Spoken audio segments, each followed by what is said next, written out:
ಪುನಃ ಒಂದು ಸಾರಿ ಯೇಸುವಿನ ನಾಮದಲ್ಲಿ ನಿಮ್ಮೆಲ್ಲರಿಗೂ ವಂದನೆ ಹೇಳುತ್ತೇನೆ. ಈಗಾಗಲೇ ನಾವು ಕರ್ತನಲ್ಲಿ ನಂಬಿಕಸ್ಥರಾಗಿ ನಾವು ಇರಬಹುದನ್ನು ನಾವು ನೋಡಿಕೊಂಡಿದ್ದೇವೆ. ಮತ್ತು ಕುಟುಂಬದಲ್ಲಿ ನಂಬಿಕಸ್ಥೆ, ಚರ್ಚಿನಲ್ಲಿ ನಂಬಿಕಸ್ಥೆ. ಯಾಕಂದರೆ ದೇವರು ನಂಬಿಕಸ್ಥರನ್ನು ತನ್ನ ಪರಿಪೂರ್ಣ ಆಶೀರ್ವಾದದಿಂದ ನಡೆಸ್ತಾನೆಂಬುದಾಗಿ ಜ್ಞಾನೋತಿಯಲ್ಲಿ ನೋಡಿದ್ದೇವೆ. ಅದೇ ಥರ ಅನೇಕ ಭಕ್ತರುಗಳು ಆಶೀರ್ವಾದ ಹೊಂದಿದರು. ಅವರು ನಂಬಿಕಸ್ಥರಾಗಿ ದೇವರಲ್ಲಿ ಇದ್ದ ಕಾರಣ ಅವರನ್ನು, ಅವರ ಸಂತತಿಯವರನ್ನು ದೇವರು ಆಶೀರ್ವಾದ ಮಾಡಿದರು. ಈ ಒಂದು ಕೊನೆಯ ಭಾಗದಲ್ಲಿ ಕೆಲವು ವಿಷಯಗಳನ್ನು ಸಾಕ್ಷಿಯಾಗಿ ಹೇಳಿ ನಾನು ಇದು ಮಾಡುತ್ತೇನೆ. ಯಾಕಂದರೆ ಸಾಕ್ಷಿಯು ಅದು ಉತ್ತೇಜನವಾಗ್ತದೆ. ನಾನು ಚೌಚೌಪಾತ್, ನಮ್ಮ ಅಜ್ಜ ದೇವಸ್ಥಾನದಲ್ಲಿ ಪೂಜಾರಿ ಆಗಿದ್ದರು. ಓಕೆ, ಅದಾದ ಮೇಲೆ ದೇವರನ್ನು ಕಂಡುಕೊಂಡ್ರು. ಮತ್ತು ನಮ್ಮ ತಾಯಿ ಒಂದು ಬ್ರದರ್ ಅಸೆಂಬ್ಲಿ, ನಮ್ಮ ತಂದೆ ಒಂದು, ಮತ್ತು ಅಜ್ಜ ರಕ್ಷಣೆ ಹೊಂದಿದಾಗ ಅವರು ಏನು ಮಾಡಿದಂದರೆ ಬ್ಯಾಪ್ಟಿಸ್ಟ್ ಚರ್ಚಿಗೆ ಹೋಗ್ತಾಯಿದ್ರು. ನನ್ನ ಚಿಕ್ಕ ಹುಡುಗನಾಗಿರುವ ನಾನು ಕ್ಯಾಥಲಿಕ್ ಹಾಕ್ಬಿಟ್ರು. ನಾನು ಕ್ಯಾಥಲಿಕ್ ಚರ್ಚ್ನಲ್ಲಿ ಇದು ಮಾಡಿದೆ, ಫಾದರ್ ಜೊತೆಯಲ್ಲಿ ಎಲ್ಲ ಇದು ಮಾಡ್ತಾಯಿದ್ದೆ. 18 ವಯಸ್ಸು ತನಕ ನಾನು ದೇವರನ್ನು ಕಂಡುಕೊಂಡಿಲ್ಲ. ಮನೆಯಲ್ಲಿ ಭಕ್ತಿ ಇತ್ತು. ಬ್ಯಾಪ್ಟಿಸ್ಟ್ ನಮ್ಮ ಅಜ್ಜ ಭಕ್ತಿಯಲ್ಲಿ ಬೆಳೆಸಿರುವ 5 ವರ್ಷ ನಾನು ಕೇರಳದಲ್ಲಿ ಇದ್ದಾಗ ಇಡುಗಿ ಡಿಸ್ಟಿಕ್ಕಿನಲ್ಲಿ ಟೀ ಎಸ್ಟೇಟ್ನಲ್ಲಿ ಅಜ್ಜ ಅವರು ಸೂಪರ್ವೈಸರ್ ಆಗಿದ್ದರು. 1 ವಯಸ್ಸಿಂದ 5 ವಯಸ್ಸು ತನಕ ಅವ್ರ ಜೊತೆಯಲ್ಲಿ ಬೆಳೆಸಿದರು. ಅಲ್ಲಿ ಭಕ್ತಿಯಲ್ಲಿ ಬೆಳೆಸಿದರು. ಮತ್ತು ಊರಿಗೆ ಬಂದ ಮೇಲೆ 5 ವರ್ಷ ಆದ ಮೇಲೆ ನಮ್ಮ ತಾಯಿ ಸಹ ನಮ್ಮನ್ನು ಈ ರೀತಿಯಾಗಿ ಬೆಳೆಸಿದರು. ಅಂದರೆ ದೇವರು ಒಬ್ಬೊಬ್ಬರಿಗೆ ಒಂದು ತೀರ್ಮಾನ ಇಟ್ಕೊಂಡಿರ್ತಾನೆ. ಆ ಯಾವ ಸಮಯದಲ್ಲಿ ಏನು ಮಾಡಬೇಕೆಂಬುದಾಗಿ ದೇವರಿಗೆ ಮಾತ್ರ ಗೊತ್ತಿರ್ತದೆ. ನನ್ನನ್ನು ದೇವರ ಸೇವೆಗೆ ಆರಿಸಿಕೊಂಡ ಕಾರಣ ನನ್ನ ಜೀವನದಲ್ಲಿ ಅನೇಕ ಹೋರಾಟಗಳ ಮಧ್ಯದಲ್ಲಿ ದೇವರು ಯಾವ ರೀತಿ ನಡೆಸ್ಕೊಂಡು ಬಂದನೆಂಬುದಾಗಿ ನಾನು ಅರ್ಥಕೊಂಡಿದ್ದೇನೆ. ನಾನು 8 ತಿಂಗಳು ನನ್ನ ತಾಯಿಯ ಗರ್ಭದಲ್ಲಿ ಮಗುವಾಗಿರುವಾಗ ಕಾಡಿನಲ್ಲಿ ಒಂದು ಧಾನ್ಯ ಕಂಬು ಅಂತ ಹೇಳ್ತಾರೆ, ಜೋಳ ಅಂತ ಹೇಳ್ತಾರೆ, ಆ ಒಂದು ಪಕ್ಷಿಗಳೆಲ್ಲ ಬಂದು ತಿಂತದೆ. ನಮ್ಮ ತಾಯಿ ಹೋಗಿ ಅಲ್ಲಿ ಇದು ಮಾಡ್ತಾಯಿದ್ರು. ಮಧ್ಯಾಹ್ನದಲ್ಲಿ ಅವರು ಮಲಗಿರುವಾಗ ಆ ಕಾಡಿನಲ್ಲಿ ಟೆಂಟ್ ಹಾಕಿರ್ತಾರೆ, ನೆರಳು ಗೂಡಾರ, ಅಲ್ಲಿ ಮೇಲೆ ಹಾಕ್ಕೊಂಡು ಮಲಗಿದಾಗ ಆ ಪಕ್ಕದಲ್ಲಿ ಮಸಾನ ಇತ್ತು. ಯಾರೋ ಕಾಲು ಬೆರಳನ್ನು ಇಳಿಯುವ ಥರದಾಗ ಅವರು ಭಯದಲ್ಲಿ ಎದ್ದುಬಿಟ್ರು. ಅಲ್ಲಿ ಬ್ಲೀಡಿಂಗ್ ಶುರುವಾಯಿತು. ಮತ್ತು ನಮ್ಮ ತಂದೆ ಯಾವಾಗೆಲ್ಲ ಕಾರಿಲ್ಲ, ಗಾಡಿ ಇಲ್ಲ, ಏನಿಲ್ಲ, ಎದ್ದನ ಗಾಡೀಲಿ ಹಾಕ್ಕೊಂಡು ಆಸ್ಪತ್ರೆಗೆ ಓಡಿದೆ. 15 ಕಿಲೋಮೀಟ್ರ್ ಹೋಗಬೇಕು. ಅಲ್ಲಿ ಹೋಗಿದಾಗ ಡಾಕ್ಟರ್ ಎಲ್ಲ ಹೇಳಿಬಿಟ್ರು, ಈ ಮಗು ಸತ್ತು ಹೋಗಿದೆ, ಅದಕ್ಕೆ ಕಾರಣ ಏನು ಮಾಡಲಿಕ್ಕಾಗಲ್ಲ, ಆಪ್ರೇಷನ್ ಮಾಡಿ ಸಿಸರಿನ್ ಮಾಡಿ ತೆಗಿಬೇಕೆಂದು ಹೇಳಿದರು. ನಮ್ಮ ಅಜ್ಜಿ ಬಂದಿದ್ದರು.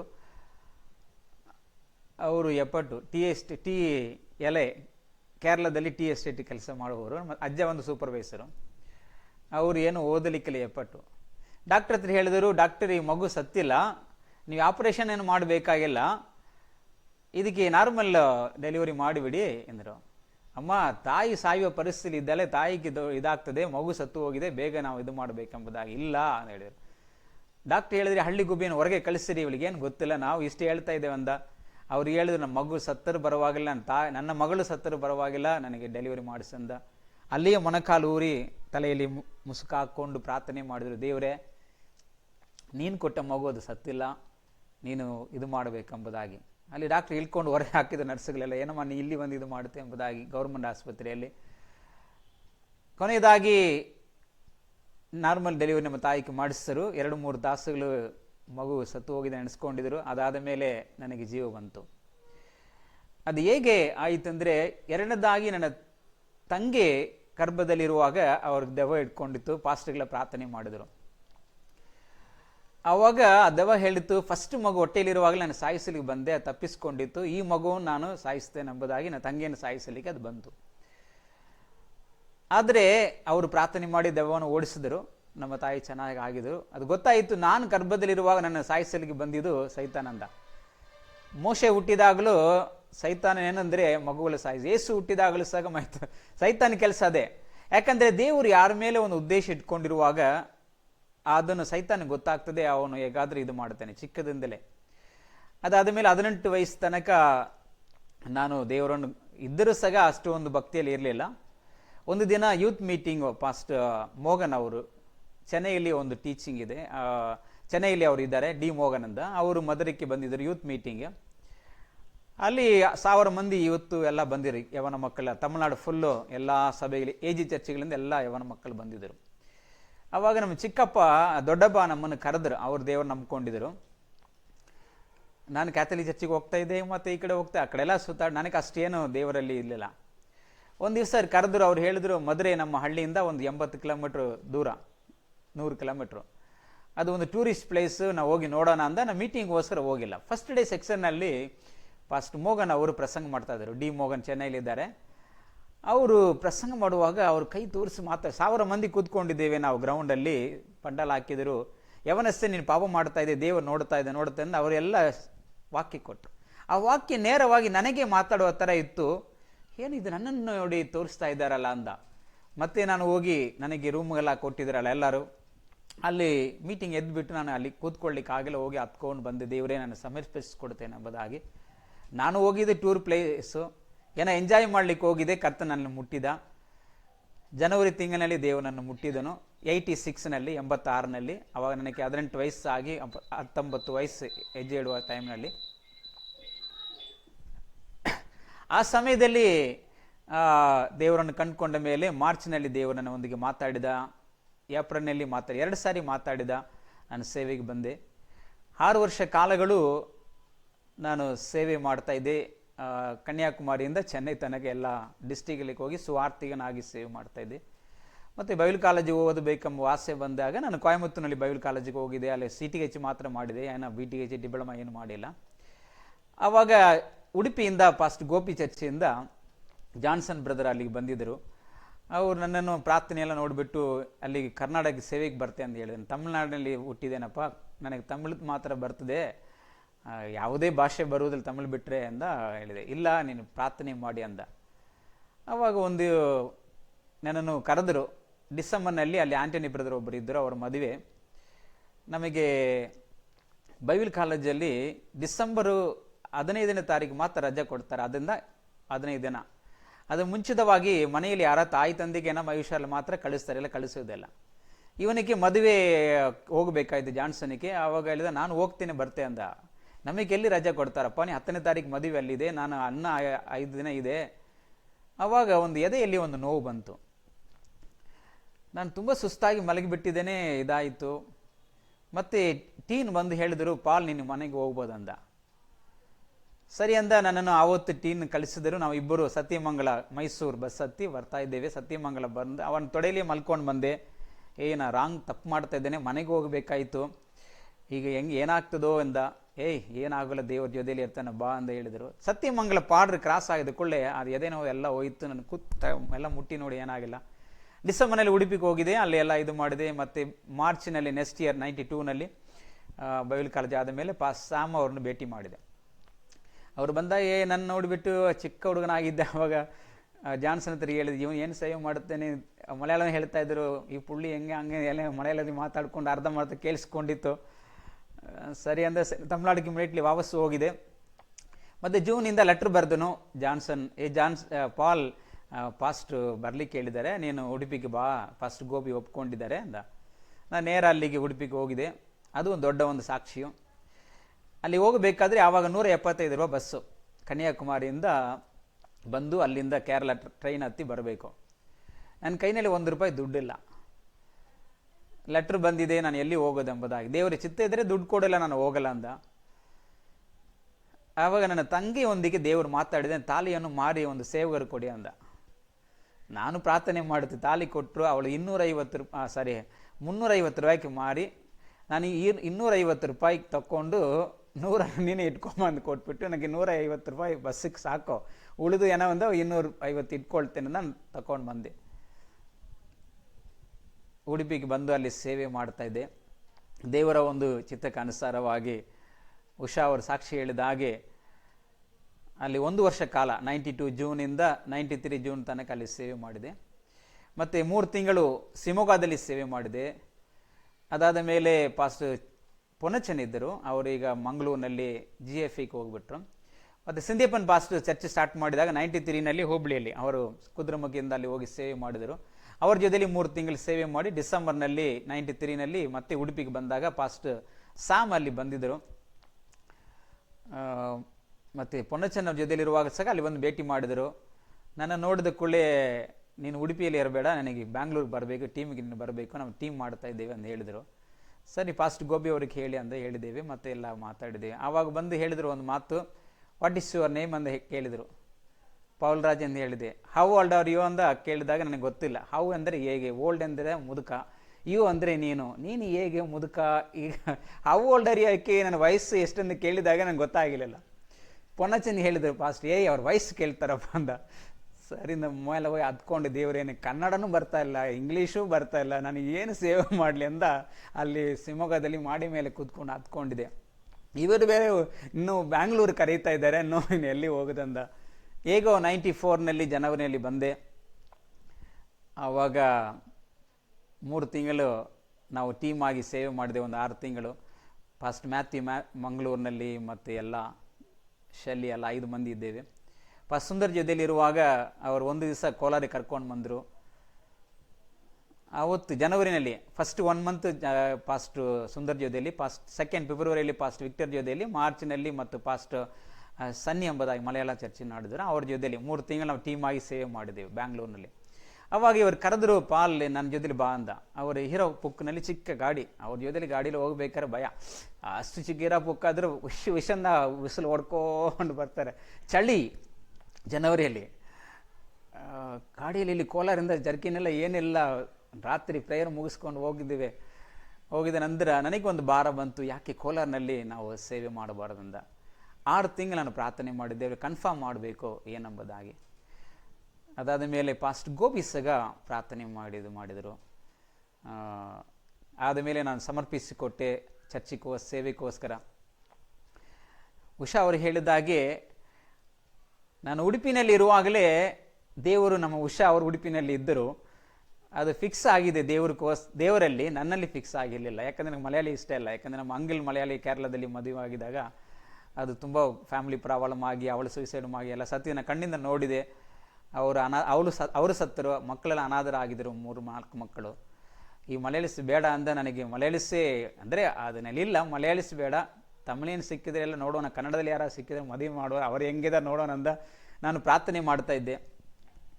ಮತ್ತು ಬ್ಯಾಂಗ್ಳೂರಿಗೆ ಬಂದಾಗ ಪಾಸ್ಟ್ ಸ್ಯಾಮ್ ಒಂದು ದಿವಸ ಆವಾಗ ಫೋನ್ ಮಾಡಿದರು, ಅವಾಗ ಮ್ಯಾಥ್ಯೂಗೆ ಫೋನ್ ಮಾಡಿದರು, ಪಾಲನ್ನು ಸ್ವಲ್ಪ ಕಳಿಸ್ಕೊಡಿ, ನನಗೆ ಬೇರೆ ಒಂದು ಕಡೆ ನಂಬರ್ಗೆ ಫೋನ್ ಮಾಡಿ, ಈ ಥರ ಪಾಲ್ ಮದುವೆ ನೋಡಬೇಕು, ನೀನು ಒಬ್ಬಂಡಿಗನಾಗಿರುವುದು ಒಳ್ಳೆಯದಲ್ಲ, ಟೀಮ್ ಆಗಿ ನಾನು ಕರ್ಕೊಳ್ತೇನೆ, ನೀನು ಮದುವೆ ಆಗಬೇಕಂದ್ರೆ ನನ್ನ ಕರೆಸಿದ್ರು. ನಾನು ಅಲ್ಲಿ ಹೋಗುವಾಗ ಫಸ್ಟ್ ಸಾಮ್ ಅವ್ರ ಮನೆಗೆ ಇವಳು ಬಂದು ಕೂತ್ಕೊಂಡಿದ್ದಾಳೆ, ಯಾರು, ಉಷಾ. ನನಗೆ ಒಳಗಡೆ ಭಯಂಕರ ಹೋರಾಟ, ಗಾಬರಿ. ಇವಳು ಮೂರ್ಛೆ ರೋಗದಲ್ಲಿ ಅಲ್ಲಿ ಬಿದ್ದು ಎದ್ದೋಳವಳು.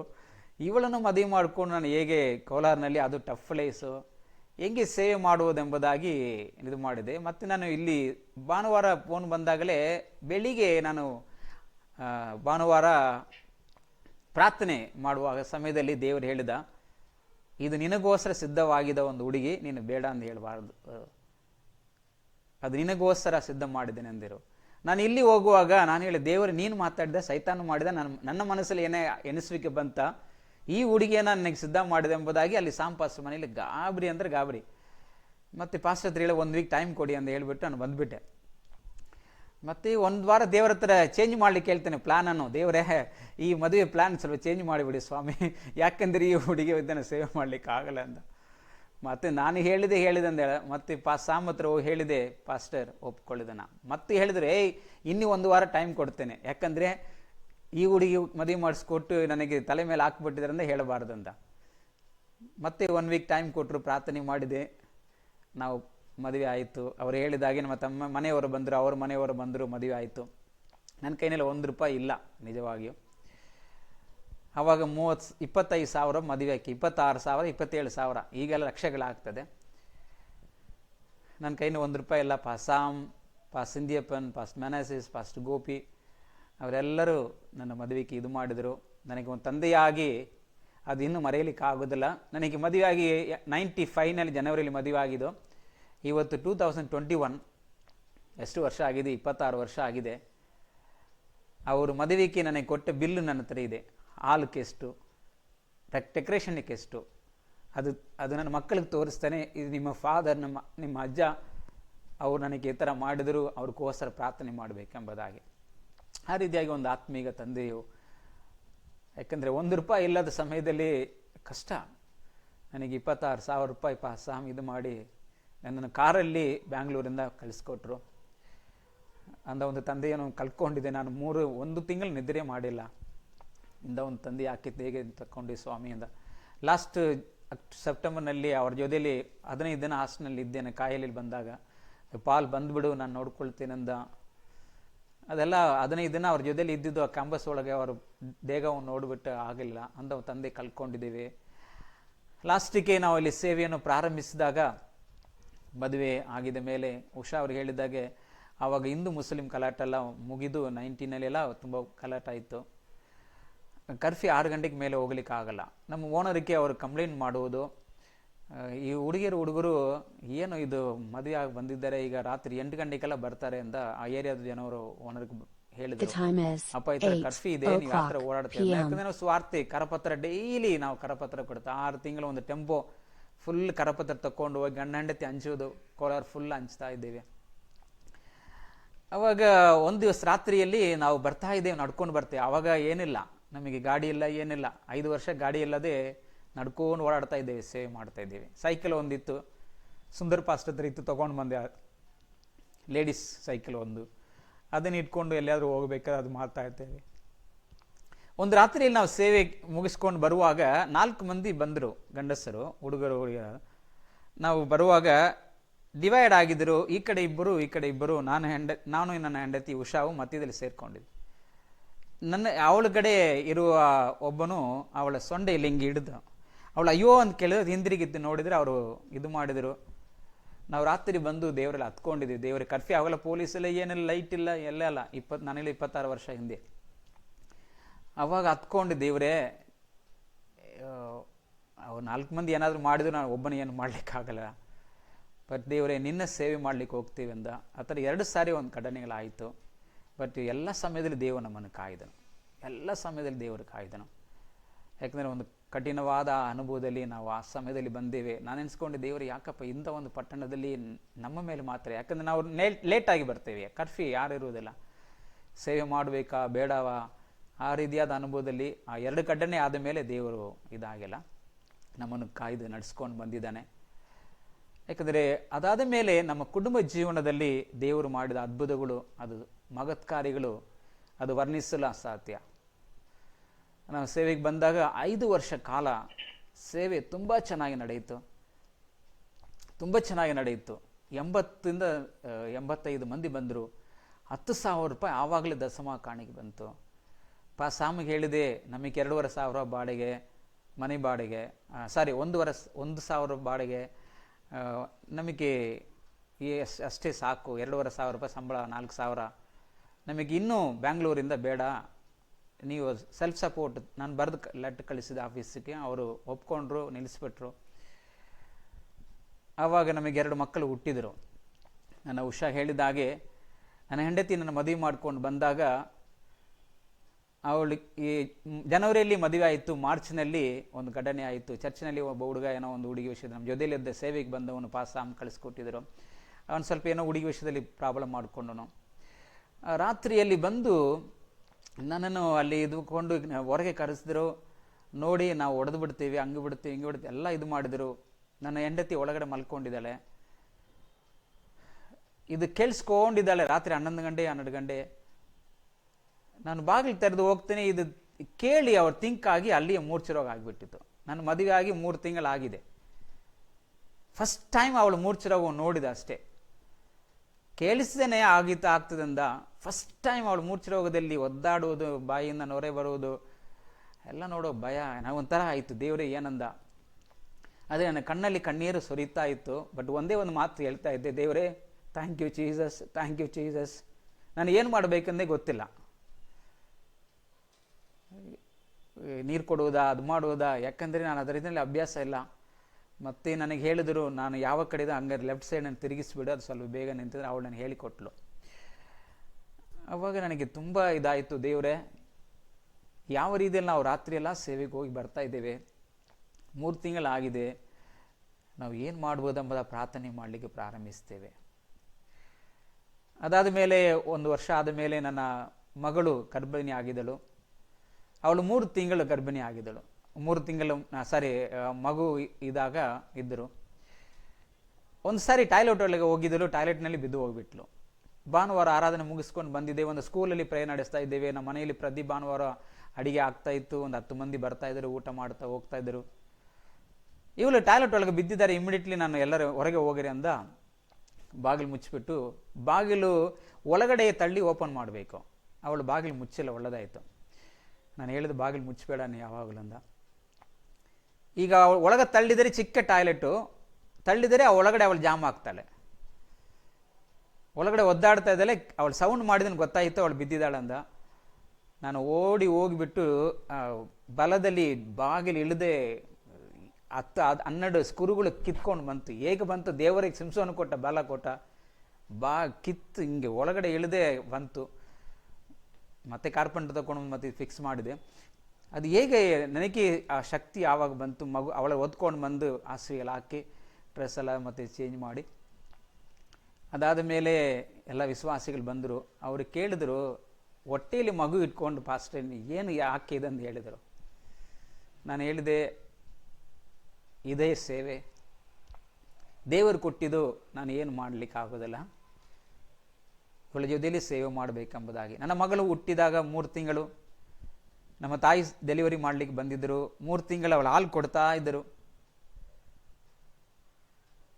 ನಮ್ಮ ತಾಯಿ ಕಿವಿ ಕೇಳಿಸೋಲ್ಲ ಅಷ್ಟು. ಅವ್ರು ಕಿಚನಲ್ಲಿ ಏನೋ ಮಾಡ್ತಾಯಿದ್ರು, ಅವ್ರ ಕಿವಿ ಸರಿಯಾಗಿ ಕೇಳಿಸೋದಿಲ್ಲ.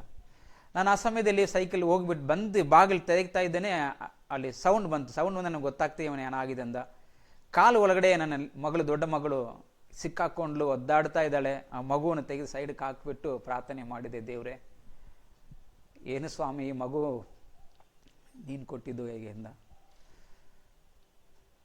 ಅಂದರೆ ನಾವು ಸೈಕಲಲ್ಲಿ ಹೋಗ್ತಾ ಇದ್ದೇವೆ, ಹೊಟ್ಟೆಯಲ್ಲಿ ಒಂದು ಮಗು ಇಟ್ಕೊಂಡು, ನನ್ನ ಮಗನು ಹೊಟ್ಟೆಯಲ್ಲಿರುವಾಗ, ಚಿಕ್ಕ ಮಗಳು ನನ್ನ ದೊಡ್ಡ ಮಗಳು ಅವಳು ಕೈಯಲ್ಲಿರುವಾಗ ಸೈಕಲಲ್ಲಿ ಹೋಗ್ತಾ ಇದೆ. ಎಷ್ಟೋ 10 ಕಿಲೋಮೀಟರ್ಲ ಸೈಕಲಲ್ಲಿ ಹೋಗಿ ಬರ್ತಾ ಇದೆ. ಆವಾಗ ಏನೂ ಆಗಿಲ್ಲ ದೇವರ ಕೃಪೆಯಿಂದ. ಆದರೆ ಮನೆಯಲ್ಲಿ ಆಯಿತು ಎಷ್ಟೋ ಸಾರಿಗಳು.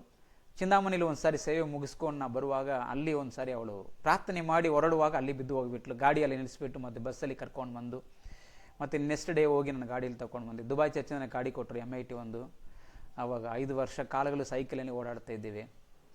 ಯಾಕೆ ಹೇಳ್ತೇನೆಂದರೆ, ನಾವು ಕ್ರಿಸ್ತನಲ್ಲಿ ನಿಂತ್ಕೊಳ್ಳುವಾಗ ನಂಬಿಕಸ್ಥರಾಗಿ ನಾವು ಹೇಗೆ ನಿಂತ್ಕೊಳ್ಳುವುದು? ದೇವರು ಹೇಳಿದೆ, ಅನೇಕ ಹೋರಾಟಗಳು.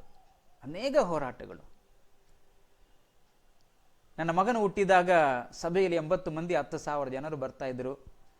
ಕೂಡಲೇ ಒಂದು ಸಹೋದರಿಯು ಒಂದು ವಿಷಯದಲ್ಲಿ ಇದು ಮಾಡಿದಳು. ಅವಳು ಕರೆದು ಮಾತಾಡಿದಾಗ ಅವರು ಎಲ್ಲ ದೂರ ಹೇಳಿ ಇದು ಮಾಡಿಕೊಂಡು ಸಭೆಯಿಂದ ಎಲ್ಲ ಹೋಗ್ಬಿಟ್ರು. 50 ಮಂದಿ 60 ಮಂದಿ ಹೋಗ್ಬಿಟ್ರು. 10-11 ಮಂದಿ ಮಾತ್ರ ಚರ್ಚಲ್ಲಿ ಇದ್ದರು. ಒಂದೇ 1,000 ದಶಮ ಕಾಣಿಕೆ ಬರ್ತಾ ಇತ್ತು. ಅದು ತಗೊಂಡು ಮನೆ ಬಾಡಿಗೆ ಕೊಡ್ತಾ ಇದ್ದೇವೆ.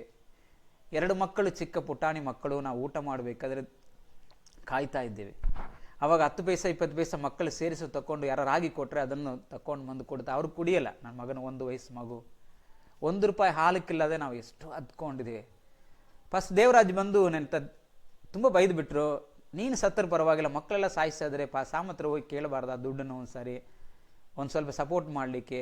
ಏನೋ ಒಂದು ಆಯಿತು, ಸಭೆ ಉತ್ತರ ಹೊಡೆದು ಹೋಗಿದೆ, ಇದಾಗಿದೆ.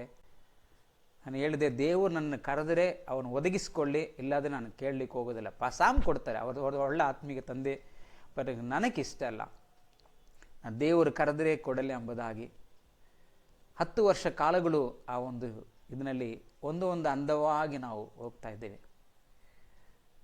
ಆದರೆ ಇವತ್ತು ನನ್ನ ಮಗಳಿಗೆ MSc BSc 6 ವರ್ಷ ಓದಲಿಕ್ಕೆ 12 ಲಕ್ಷ ರೂಪಾಯಿ ನಾನು ಕಟ್ಟಿದ್ದೇನೆ. 12 lakhs. 6 ವರ್ಷ ಬೆಂಗಳೂರಿನಲ್ಲಿ ಅವಳು BSc ಮಾಡುವಾಗ 6 ಲಕ್ಷ, MSc ಮಾಡುವಾಗ 6 ಲಕ್ಷ. 1 ರೂಪಾಯಿ ಹಾಲಿಲ್ಲದ ಆ ಸಮಯದಲ್ಲಿ ಕರ್ತನು ನಡೆಸ್ಕೊಂಡು ಬಂದ. ಈಗ ಆ ಮಕ್ಕಳು ಲಕ್ಷ ಕಟ್ಟೆಗಳು ಕೊಟ್ಟು ಓದಿಸಲಿಕ್ಕೆ ದೇವರು ಸಹಾಯ ಮಾಡಿದ. 20,000 ರೂಪಾಯಿ ಕೈಯಲ್ಲಿ ಇಟ್ಕೊಂಡು ಬ್ಯಾಂಗ್ಳೂರಿಗೆ ಹೋಗಿದಾಗ ಅವರು 6 ಲಕ್ಷ ರೂಪಾಯಿ ಎಲ್ಲ ಬಿಲ್ ಕೊಟ್ಟರು. ಹಾಸ್ಟ್ಲು ಅದು ಇದು ಎಲ್ಲ ಖರ್ಚುಗಳೆಲ್ಲ. ಮಗಳೇ ಬಾ ಹೋಗೋಣ, ನನ್ನ ಹತ್ರ 20,000 ಇದೆ, 6 ಲಕ್ಷ ಎಲ್ಲಿ ಹೋಗೋದಮ್ಮ ಅಂದ. ಅವಳು ಒಂದು ಮಾತು ಹೇಳಿದ್ರು, ಡ್ಯಾಡಿ ನೀನು ಹೇಳ್ತೀಯಲ್ಲ ದೇವ್ರನ್ನ ಕೊಡ್ತಾನಂದ, ದೇವರ ಮೇಲೆ ನಂಬಿಕೆ ಇಲ್ಲವಾ ಅಂದ. ಸರ್ ನಿನಗೆ ನಂಬಿಕೆ ಇದ್ದರೆ ಇಂದ 1,000 ಅಪ್ಲಿಕೇಶನ್ ತೊಗೊಳ್ಳಂದ ಫುಲ್ ಮಾಡಿ ಕೊಟ್ಬಿಟ್ಟು 20,000 ಅಲ್ಲಿ ಕಟ್ಬಿಟ್ಟು ಬಂದ್ಬಿಟ್ಟಿದ್ದೇವೆ. ಪ್ರತಿ ಸಮ್ಮಕ್ಕೆ 1 ಲಕ್ಷ ರೂಪಾಯಿ ಕಟ್ಟಲಿಕ್ಕೆ ನಾವು ಅಳ್ತಾ ಇದ್ದೇವೆ, ದೇವರೇ ಎಲ್ಲಿ ಬರ್ತದೆ ಅಂದ. ನಮಗೆ ರೀಚಿಂಗ್ ಹ್ಯಾಂಡಿಂದ ಒಂದು 30% 40% ಕೊಡ್ತಾ ಇದ್ದರು. ಬಟ್ ಎಲ್ಲೆಲ್ಲಿಯೋ ಗೊತ್ತಿಲ್ಲದವರೆಲ್ಲ ನಮಗೆ ಸಹಾಯ ಮಾಡಿದರು. ಅಂದರೆ ನಾನು ಯಾಕೆ ಹೇಳ್ತೇನೆ ಅಂದರೆ, ದೇವರು ನಂಬಿಕಸ್ಥನು, ಕರೆದವನು ನಂಬಿಕಸ್ಥನು. ಬಟ್ ನಾವು ಎಷ್ಟು ನಂಬಿಕಸ್ಥರಾಗಿದ್ದೇವೋ ಅವಾಗ ಆಶೀರ್ವದಿಸ್ತಾನೆ ದೇವರು. ಖಂಡಿತವಾಗಿ ದೇವರು ಆಶೀರ್ವದಿಸ್ತಾನೆ. ದೈವಿಕ ಒಂದು ಪ್ರಸನ್ನತೆ, ಸಾನ್ನಿಧ್ಯ ನಮ್ಮೆಲ್ಲರ ಸಂಗಡ ಇದ್ದು ನಡೆಸುವಂಥದ್ದಾಗಿದೆ. ಈ ರೀತಿಯಾಗಿ ನಾವು ಜಮೀನು ತಗೊಂಡಿದ್ದೇವೆ, ಆವಾಗ ಅದನ್ನು ಇದು ಮಾಡಿ ಚರ್ಚ್ ಕಟ್ಟಲಿಕ್ಕೆ ಲೋನು. ನಾನು ಬ್ಯಾಂಗ್ಳೂರಿನಲ್ಲಿ ಆವಾಗ ಟ್ರಸ್ಟ್ನಲ್ಲಿ ದುಡ್ಡೇ ಇಲ್ಲ. ಪಾಲ್ ನಿಮಗೆ ಆದರೆ ತಗೊಳ್ಳಿ, ಇಲ್ಲಾದ್ರೆ ಅಂತ ನಮ್ಮ ಮದುವೆಗೆ ಹಾಕಿದ ಒಡವೆಗಳೆಲ್ಲ ಮಾರಿ ಒಂದು ಸೈಟ್ ತಗೊಂಡು ನಾವು ಒಂದು ಚರ್ಚ್ ಕಟ್ಟಿದ್ದೇವೆ. ₹1 ಬ್ಯಾಂಗ್ಳೂರು ಚರ್ಚಿಂದ ನಾವು ತಗೊಳ್ಳಿಕ್ಕೆ ಹೋಗಿಲ್ಲ. ಆವಾಗ ದುಡ್ಡಿಲ್ಲ, ಟ್ರಸ್ಟ್ನಲ್ಲಿ ಇಲ್ಲ. ಆವಾಗ ಸೇವೆ ಇತ್ತು, ದುಡ್ಡು ಇರಲಿಲ್ಲ ಪಾಪ. ಒಳ್ಳೆಯ ಒಂದು ರೀತಿಯಲ್ಲಿ ಕರ್ತನ ನಡೆಸ್ಕೊಂಡು ಬಂದ. ಒಂದು 26 ವರ್ಷ ಕಾಲಗಳು ಕುಟುಂಬ ಜೀವನದಲ್ಲಿ ಕರ್ತನು ಈ ಕೋಲಾರ ಪಟ್ಟಣದಲ್ಲಿ ನಮ್ಮ ನಡೆಸ್ಕೊಂಡು ಬಂದಿದ್ದಾನೆ. ಅಂದರೆ ನಂಬಿಕಸ್ಥರಾಗಿ ನಾವು ಸೇವೆ ಮಾಡುವಾಗ ಕರ್ತನು ನಮ್ಮನ್ನು ಆಶೀರ್ವದಿಸ್ತಾನೆ. ಮುಳ್ಬಾಗಿಲಲ್ಲಿ ಒಂದು ಸೇವೆ ಮಾಡಲಿಕ್ಕೆ ದೇವರು ಅನುಗ್ರಹಿಸಿಕೊಟ್ಟಿದ್ದನು. ಅಲ್ಲಿ ಒಂದು 50-60 ಮಂದಿ ಬರ್ತಾ ಇದ್ದಾರೆ. ಇನ್ನು ಮಾಲೂರಿನಲ್ಲಿ ಶ್ರೀನಿವಾಸಪುರದಲ್ಲಿ ಸೇವೆ ಪ್ರಾರಂಭಿಸಲಿಕ್ಕಿದ್ದೇವೆ. ಕಾರಣ ನೀವು ಎಲ್ಲೆಲ್ಲಿ ಇದ್ದೀರೋ ಆ ಸ್ಥಳಗಳಲ್ಲಿ ಪ್ರಾರ್ಥಿಸಿರಿ. ನಿಮ್ಮ ಕುಟುಂಬ ಜೀವನದಲ್ಲಿ ಅನೇಕ ಹೋರಾಟಗಳು ಬರ್ಬೋದು. ಕರ್ತನು ನಮಗೆ ಕೊಟ್ಟಿದ್ದ ಹೆಂಡತಿಯು, ಕರ್ತ ನಮಗೆ ಕೊಟ್ಟ ಗಂಡನು ಆ ದೇವರಿಂದ ಬಂದ ಬಹುಮಾನ, ಅದು ಗಿಫ್ಟ್ ಅಂತ ಹೇಳ್ತೇವೆ. ಅದು ದೇವ ನಮಗೆ ಕೊಟ್ಟ ವರದಾನ. ಅದನ್ನು ನಾವು ಭದ್ರವಾಗಿ ನೋಡಬೇಕು. ಆ ವರದಾನವನ್ನು ಕೊಟ್ಟ ದೇವರು ನೋವುವ ರೀತಿಯಲ್ಲಿ ಗಂಡ ಹೆಂಡತಿ ಮಧ್ಯದ ಜಗಳ ಮತ್ತು ಮಕ್ಕಳ ಮಧ್ಯದಲ್ಲಿ ಒಂದಿದು, ನಮ್ಮ ತಂದೆ ತಾಯಿಗಳು ನಾವು ಮಕ್ಕಳಿಗೆ ಸಾಕ್ಷಿಯಾಗಿರಬೇಕು, ನಮ್ಮ ಮಕ್ಕಳು ನಮಗೆ ಸಾಕ್ಷಿಯಾಗಿರಬೇಕು. ಯಾಕಂದರೆ ದೇವರು ಕೊಟ್ಟ ವರದಾನವನ್ನು ನಾವು ಹೀನಾಯವಾಗಿ ನೋಡುವಾಗ ಅದೇನಾಗ್ತದೆ ಅಂದರೆ ಅದು ಆಶೀರ್ವಾದವಾಗುವುದಿಲ್ಲ. ಆದರೆ ಇವತ್ತು ಕಳೆದ 10 ವರ್ಷಗಳಿಂದ ಯಾವುದೇ ತೊಂದರೆ ಇಲ್ಲ. ಅವರು ಹೇಳಿದಾಗೆ ಅವ್ರಿಗೆ ಸ್ವಲ್ಪ ಕೋಪ ಜಾಸ್ತಿ. ಆ ಕೋಪ ಏನಂದ ಪೇತ್ರನೇ ಹೇಳ್ತದೆ, ನಿಮ್ಮ ಹೆಂಡತಿಯರು ಅವರ ಬಲಹೀನತೆ ಏನೆಂಬುದಾಗಿ. ಅವ್ರು ತಗೊಳ್ಳುವ ಟ್ಯಾಬ್ಲೆಟ್ಸ್ ಡಾಕ್ಟ್ರ್ ಹೇಳಿದರು, ಅದು ಸ್ವಲ್ಪ ಟೆಂಪ್ರೇಚರ್ ಇರ್ತದೆ, ನರ್ವಸ್ ಮೂರ್ಛೆ ರೋಗಕ್ಕೆ. ಅವರು ಒಂದು ದಿನಕ್ಕೆ 800 mg ಟಕ್ರೇಟ ಎಲ್ಲ ತಗೊಳ್ತಾ ಇದ್ದರು. ಅದು ನಿದ್ರೆ ಒಂದು ಟ್ಯಾಬ್ಲೆಟ್ಸು. ಅದ ಕಾರಣ ನಾನು ಒಂದೊಂದು ಸಮಯದಲ್ಲಿ ಅವರು ಇದು ಮಾಡುವ ಸಮಯದಲ್ಲಿ ನೆನೆಸ್ಕೊಂಡಿದ್ದೆ, ದೇವರೇ ಅವರ ಬಲಹೀನತೆ ಅದು, ಆ ಟ್ಯಾಬ್ಲೆಟ್ಸ್ ಪವರು ನಾವು ಇದು ಮಾಡ್ಕೊಳ್ತೇವೆ. ಗಂಡಂದಿರು ನಮ್ಮ ಹೆಂಡತಿಯರ ಬಗ್ಗೆ ಚೆನ್ನಾಗಿ ಅರ್ಥ ಮಾಡ್ಕೊಳ್ಬೇಕು. ಆವಾಗ ದೇವರು ನಮಗೆ ಇದು ಮಾಡ್ತಾ ಇರ್ತಾನೆ. ಬಟ್ ಎಲ್ಲಕ್ಕಿಂತಲೂ ಹೆಚ್ಚಾಗಿ ನಾನು ಹೇಳ್ತೇನೆ, ದ ಗಾಡ್ಸ್ ಗ್ರೇಸ್. ಇಂಥ ಪರಿಸ್ಥಿತಿಗಳಲ್ಲಿ ಹೆಂಡತಿ ಮಕ್ಕಳು ನೋವು ಎಲ್ಲದಲ್ಲಿಯೂ ನಾವು ಸಂತೋಷವಾಗಿ ಕೋಲಾರನಲ್ಲಿ ಎಲ್ಲ ಸಭೆಗಳಿಗೆ ಸೇವಕರಿಗೆ ಒಂದು ಸಾಕ್ಷಿಯಾಗಿರ್ತೇವೆ ಅಂದರೆ ಕರ್ತನ ಕೊಟ್ಟ ಕೃಪೆ. ಇಲ್ಲದ್ರೆ ಯಾವಾಗಲೂ ಜಗಳ ಮಾಡ್ಕೊಂಡು ಏನೇನೋ ಇದಾಗ ಎಲ್ಲ ಒಂದು ಪರಿಸ್ಥಿತಿ ಕರ್ತನ ನಮಗೆ ಕೊಟ್ಟ ಕೃಪೆ, ಎಲ್ಲ ತಾಳ್ಮೆಯಲ್ಲಿ ಸಹಿಸಿಕೊಳ್ಳಲಿಕ್ಕೆ ನಾವೊಂದು ಸಾಕ್ಷಿಯಾಗಿದ್ದೇವೆ. ಈ ಕೋಲಾರನಲ್ಲಿ ಆರ್ಥಿಕ ರೀತಿಯಲ್ಲಿಯೂ ಎಷ್ಟೋ ಸೇವಕರು ಈಗ ಸಾಕ್ಷಿ ಹೇಳ್ತಾರೆ, ನೀವು ಎಷ್ಟು ಕಷ್ಟ ಬಿದ್ದಿದ್ದೀರಿ, ಇವತ್ತು ದೇವರು ನಿಮ್ಮನ್ನು ಆಶೀರ್ವದಿಸ್ತಾನೆ. ನಾನು ಹಾರ್ಟ್ ಆಪ್ರೇಷನ್ ಆಗಿದ್ದಾಗ ನನ್ನ ಮನೆಗೆ last 2 years back, 3 years nearly, ಆವಾಗ ನಾನು ಮನೆಗೆ ಬಂದೆ. ಎಷ್ಟೋ ಮಂದಿ ಹೇಳಿದರು, ಫಾಸ್ಟ್ 1 ಲಕ್ಷ ರೂಪಾಯಿ ನಾವು ಕೊಡಿಸ್ತೇವೆ, ನೀವು ಸಾಲ ತಗೊಂಡು ಕಾರ್ ತಗೊಂಡು ಬಿಡಿ ಓಡಾಡಲಿಕ್ಕೆಲ್ಲ ಅಂದ. ದೇವರು ಕೊಟ್ಟರೆ ಕೊಳ್ಳಿ ಎಂಬುದಾಗಿ. ಆದರೆ ಆಪ್ರೇಷನ್ ಆಗಿ ಬಂದ ಕಾಲದಲ್ಲಿ ಬ್ಯಾಂಗ್ಳೂರು ಚರ್ಚಿಂದ ನಮಗೆ ವಿನ್ಯಾಂಡಿ ಅಂದ ಒಬ್ಬರು ಒಂದು ಕಾರ್ ಕೊಟ್ಟರು. ಅದು ತಗೊಳ್ಬೇಕಾದ್ರೆ 1.5 ಲಕ್ಷ ರೂಪಾಯಿ ಬೆಲೆ. ಅಂದರೆ ಇದೆಲ್ಲ ನಂಬಿಕಸ್ಥರು ಆಶೀರ್ವಾದ ಹೊಂದುತ್ತಾರೆ. ನೀವೊಂದು ವೇಳೆ ನೀವು ದುಬೈನಲ್ಲಿ ಇರ್ಬೋದು, ಬೇರೆ ಬೇರೆ ಸ್ಥಳದಲ್ಲಿ ಕೆಲಸವಾಗಿರ್ಬೋದು, ಪತಿ ಪತ್ನಿಯಾಗಿ ಕುಟುಂಬವಾಗಿ ದೇವರಲ್ಲಿ ನಂಬಿಕಸ್ಥರಾಗಿದ್ದರೆ ನಿಮ್ಮ ಕುಟುಂಬವು ನಿಮ್ಮ ಮಕ್ಕಳು ಆಶೀರ್ವಾದವಾಗಿರ್ತಾರೆ. ಮತ್ತು ಸಭೆಯಲ್ಲಿ ನಂಬಿಕಸ್ಥರಾಗಿರ್ರಿ, ಸೇವೆಯಲ್ಲಿ ನಂಬಿಕಸ್ಥರಾಗಿರಿ. ಫಿಲಿಪ್ಪೆ ಸಭೆಯು, ಥೆಸಲೋನಿಕೆ ಸಭೆಯು ಅವರು ಪೌಲನಿಗೆ ಸೇವೆಗಳನ್ನು ಬೇರೆ ಬೇರೆ ಸಭೆಗಳನ್ನು ಕಟ್ಟಲಿಕ್ಕೆ ಅವರು ಪ್ರಾರ್ಥನೆಯಲ್ಲಿ ಆರ್ಥಿಕ ರೀತಿಯಲ್ಲಿ ಎಲ್ಲ ರೀತಿಯಲ್ಲಿಯೂ ಸಹಾಯವಾಗಿದ್ದರು. ಅವರು ನಂಬಿಕಸ್ಥರಾಗಿದ್ದರು. ದುಬೈನಲ್ಲಿ ನೀವು ಆ ಸಭೆಯಲ್ಲಿ ನಂಬಿಕಸ್ಥರಾಗಿರಿ. ಕರ್ತ ನಿಮ್ಮನ್ನು ಆಶೀರ್ವದಿಸಲಿ. ದೇವರ ಒಂದು ಪ್ರಸನ್ನತೆಯು ನಿಮ್ಮ ಸಾನ್ನಿಧ್ಯವು ನಿಮ್ಮನ್ನು ನಡೆಸಲಿ. ಯಾಕಂದರೆ ಈ ರೀತಿಯಾಗಿ ನಿಮ್ಮೊಂದಿಗೆ ದೇವರ ವಾಕ್ಯವನ್ನು ಹಂಚಿಕೊಳ್ಳಲಿಕ್ಕೆ, ಸಾಕ್ಷಿಯನ್ನು ಹಂಚಿಕೊಳ್ಳಲಿಕ್ಕೆ ದೇವರು ಕೃಪೆಯನ್ನು ಮಾಡಿದ್ದಾನೆ. ತುಂಬ ಇದೆ. ನಾನು ಇಲ್ಲಿಗೆ ನಿಲ್ಲಿಸಿದ್ದೇನೆ. ಯಾಕಂದರೆ ಅನೇಕ ರೀತಿಯಲ್ಲಿ ನಾವು ಮುಂದಿನ ದಿನಗಳಲ್ಲಿ ದೇವರ ಚಿತ್ತವಾಗಿದ್ದರೆ ನಾವು ನೋಡೋಣ. ಸೇವೆಗೋಸ್ಕರ ಪ್ರಾರ್ಥನೆ ಮಾಡಿರಿ. ನಾವು ದುಬೈ ಚರ್ಚಿಗೋಸ್ಕರ ಪ್ರಾರ್ಥಿಸ್ತೇವೆ. ಪಾಸ್ಟರ್ ಮತ್ತು ಅಲ್ಲಿ ನಾಯಕರುಗಳಿಗೆ, ಲೀಡರ್ಸ್ಗಳಿಗೆ, ವಿಶ್ವಾಸಿಗಳಿಗೆ ಕರ್ತನು ಒಂದು ಸಾಕ್ಷಿಯುಳ್ಳ ಸಭೆಯಾಗಿ ಮಾಡಲಿ. ಒಂದು ಆಶೀರ್ವಾದ ಸಭೆಯಾಗಿ, ಒಂದು ಅಭಿಷೇಕವುಳ್ಳ ಸಭೆಯಾಗಿ ಮಾಡಿ ಅನೇಕರಿಗೆ ಉಪಯೋಗಿಸಲಿ. ಇದು ನನ್ನ ಪ್ರಾರ್ಥನೆಯಾಗಿದೆ. ಪ್ರಾರ್ಥನೆಯೊಂದಿಗೆ ಮುಗಿಸ್ತೇನೆ. ಭೂಪರಗಳಿಗೆ ಒಡೆಯನಾಗಿರುವ ತಂದೆಯೇ, ಅನೇಕ ವರ್ಷಗಳಾದ ಮೇಲೆ ನಿನ್ನ ಮಕ್ಕಳೊಂದಿಗೆ ಸಾಕ್ಷಿಯನ್ನು, ಈ ಒಂದು ವಾಕ್ಯಗಳನ್ನು ಹಂಚಿಕೊಳ್ಳಲಿಕ್ಕೆ ನಮಗೊಳ್ಳೆ ಅವಕಾಶ ಕೊಟ್ಟಿದ್ದಕ್ಕೋ ಸ್ತೋತ್ರ. ಹೌದು ಕರ್ತ, ನಾವು ನಿಂತ್ಕೊಂಡಿರುವುದು ನಿನ್ನ ಕೃಪೆಯಿಂದಲೇ ಮಾತ್ರ. ದುಬೈ ಚರ್ಚನ್ನು, ಅಲ್ಲಿರುವ ಸೇವಕರನ್ನು ಮತ್ತು ಕುಟುಂಬವನ್ನು, ನಾಯಕರುಗಳನ್ನ ಅಷ್ಟಲ್ಲಿ ಕೊಡುತ್ತೇವೆ. ನೀವು ಅವರನ್ನು ಆಶೀರ್ವದಿಸು. ದೇವಿಗೆ ಒಂದು ಪ್ರಸನ್ನತೆ ಅವರ ಜೊತೆಯಲ್ಲಿ ನಡೆಸಲಿ ಸ್ವಾಮಿ. ಎಲ್ಲ ಘನವೂ ಮಹಿಮೆನಿಗೆ ಸಲ್ಲಿಸ್ತೇವೆ. ನಿನ್ನ ಮಗನಾದ ಯೇಸುವಿನ ನಾಮದಲ್ಲಿ ತಂದೆಯೇ, amen, amen. Okay, God bless you.